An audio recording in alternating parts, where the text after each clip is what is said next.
Hi guys. So, magandang gabi. So, meron lang akong i-share sa inyo sa mga ka-DIY na nagsa-solar dyan.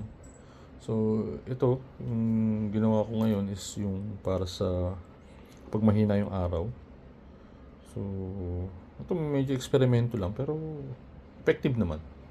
So, kung meron kayong charger dyan sa bahay, so pwede nyo rin gamitin to. So, ito yung sample ko. Yung ating uh, buck converter. So ito yung kunwari battery natin. So meron tayong LBD. Yan, LBD yan.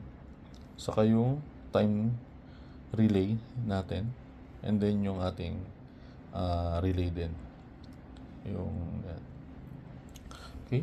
So papakita ko lang sa inyo kung paano siya gumagana. So basically, power natin yan. Yan. So kita nyo, since naka-power na siya, so, ito ngayon yung ating relay. Ito yung nakakonect sa ating charger. So, basically, wala siyang power ngayon. So, papakita natin pagka nalobat yung ating battery. Yan. Yan. Kita natin ha. Ayan, nakita nyo? Nung nalobat yung battery, tumakbo yung timer natin. So, once na tumakbo na yung timer, pak, yan. Aandar na yung charger natin.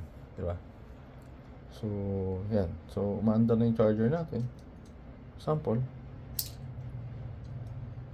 Yan.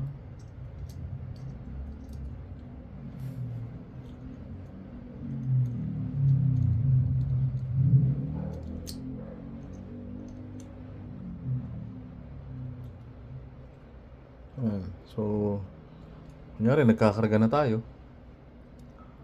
Ayan, nakita nyo? Nung na-hit na niya, yung kanyang turn on point or yung kanyang kung saan siya magta-turn on, namatay na yung ating relay. So, automatic mamamatay na rin yung charger niya. Di ba? So, yun lang. So, sana katulong.